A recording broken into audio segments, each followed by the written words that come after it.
एक तरफ महंगाई की मार, दूसरी तरफ टैक्स का बोझ और ऊपर से दुनिया भर की आर्थिक अनिश्चितता। ऐसे माहौल में अगर सरकार का बजट आम आदमी की जेब को थोड़ी भी राहत दे दे तो वही सबसे बड़ी खबर बन जाती है। और ठीक यही वजह है कि बजट 2026 आज हर घर, हर मोबाइल और हर चाय की दुकान पर चर्चा का विषय बना हुआ है। नमस्कार दोस्तों, आज हम बात करने वाले हैं बजट 2026 की। यह वही बजट है जिसे केंद्रीय वित्त मंत्री निर्मला सीतारमण ने लगातार 9वीं बार पेश किया है। यह बजट सिर्फ आंकड़ों का खेल नहीं है, बल्कि यह तय करेगा कि आने वाले समय में आपकी रोजमर्रा की जिंदगी कितनी आसान या कितनी महंगी होने वाली है। चलिए बहुत ही आसान और सीधी भाषा में समझते हैं कि इस बजट में आम जनता को क्या मिला, किसे राहत मिली और किसे झटका। सबसे पहले यह समझना जरूरी है कि बजट 2026 क्यों खास है। यह बजट ऐसे समय में आया है जब भारत को हाई अमेरिकी टैरिफ, ग्लोबल मार्केट की अनिश्चितता और अंतर्राष्ट्रीय दबावों का सामना करना पड़ रहा है। इसके बावजूद सरकार ने विकसित भारत 2047 के लक्ष्य को सामने रखकर यह बजट तैयार किया है। यानी यह बजट सिर्फ आज की नहीं बल्कि आने वाले 20-25 साल की तस्वीर भी दिखाता है। अब बात करते हैं सीधी और सबसे जरूरी चीज की, आपकी जेब पर इसका असर। इस बजट की सबसे बड़ी राहत की खबर यह है कि कई रोजमर्रा और जरूरी चीजें सस्ती हुई है,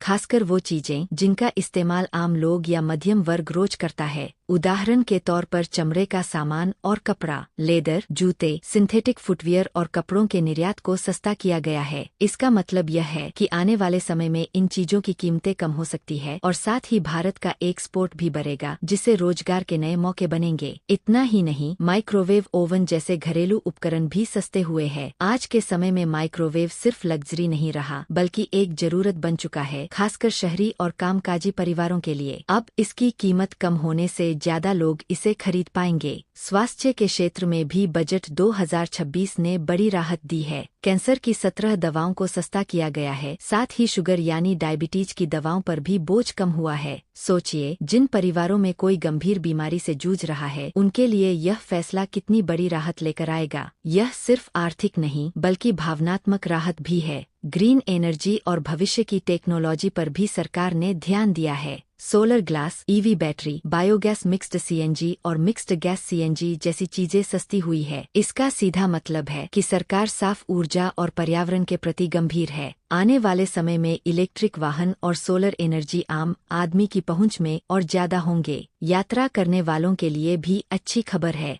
विदेशी यात्रा सस्ती हुई है और विमानों के ईंधन तथा एयरक्राफ्ट निर्माण से जुड़ी चीजों पर राहत दी गई है। इससे एविएशन सेक्टर को मजबूती मिलेगी और टिकट की कीमतों पर भी सकारात्मक असर पड़ सकता है। अब जरा बात करते हैं उन चीजों की जो महंगी हो गई है, क्योंकि बजट में हर किसी को खुश करना संभव नहीं होता। बजट 2026 में मिनरल्स, स्क्रैप और शराब महंगी हुई है। शराब के महंगे होने से जहां कुछ लोग नाराज होंगे, वहीं सरकार का यह कदम सामाजिक और स्वास्थ्य के नजरिए से भी देखा जा रहा है। कई बार ऐसे फैसले सिर्फ राजस्व बढ़ाने के लिए नहीं बल्कि लोगों की आदतों पर असर डालने के लिए भी लिए जाते हैं। अब एक अहम सवाल, टैक्स को लेकर क्या हुआ? इस बजट में इनकम टैक्स को लेकर कोई बड़ी राहत या नया ऐलान नहीं किया गया है। 1 अप्रैल 2026 से इनकम टैक्स एक्ट लागू होने जा रहा है, लेकिन टैक्स स्लैब या छूट को लेकर कोई बड़ा बदलाव नहीं है। यह बात मध्यम वर्ग को थोड़ी निराश कर सकती है, क्योंकि लोग टैक्स में राहत की उम्मीद लगाए बैठे थे। हालांकि सरकार ने साफ संकेत दिया है कि टैक्स से ज्यादा फोकस विकास पर है। कृषि से लेकर रक्षा तक हर अहम सेक्टर में बजट आवंटन को संतुलित तरीके से बढ़ाया गया है। किसानों के लिए, इंफ्रास्ट्रक्चर के लिए और देश की सुरक्षा के लिए यह बजट मजबूत आधार तैयार करता है। अब सवाल आता है, यह बजट आम आदमी के लिए क्यों जरूरी है? क्योंकि बजट सिर्फ सरकार का हिसाब किताब नहीं होता, यह आपके खर्च, आपकी बचत, आपकी नौकरी और आपके भविष्य से जुड़ा होता है। जब सोलर, ईवी, हेल्थ और मैन्युफैक्चरिंग जैसे सेक्टर मजबूत होते हैं तो नए रोजगार पैदा होते हैं। जब दवाई सस्ती होती है तो जिंदगी थोड़ी आसान होती है, और जब देश का एक्सपोर्ट बढ़ता है तो अर्थव्यवस्था को रफ्तार मिलती है। इस बजट से हमें एक साफ संदेश मिलता है, सरकार दीर्घकालीन सोच के साथ आगे बढ़ रही है। तुरंत बड़ी टैक्स राहत भले न मिली हो, लेकिन भविष्य को मजबूत करने की कोशिश जरूर की गई है। अब अंत में एक जरूरी बात, बजट 2026 हमें यह सिखाता है कि सिर्फ सरकार पर निर्भर रहना काफी नहीं है। हमें भी समझदारी से अपने फैसले लेने होंगे। अगर ग्रीन एनर्जी सस्ती हो रही है तो हमें भी उसी दिशा में कदम बढ़ाना चाहिए। अगर हेल्थ पर फोकस बढ़ रहा है तो अपनी सेहत को प्राथमिकता देनी चाहिए, और अगर भविष्य अनिश्चित है तो अपनी स्किल और बचत पर ध्यान देना और भी जरूरी हो जाता है। तो दोस्तों, बजट 2026 आपको कैसा लगा? क्या आपको इसमें राहत दिखी या उम्मीद से कम लगा? अपनी राय कमेंट में जरूर लिखिए। वीडियो पसंद आए तो लाइक कीजिए, चैनल को सब्सक्राइब कीजिए और इसे शेयर कीजिए ताकि हर आम आदमी तक सही और आसान जानकारी पहुंच सके, क्योंकि जानकारी ही आज के समय में सबसे बड़ी ताकत है।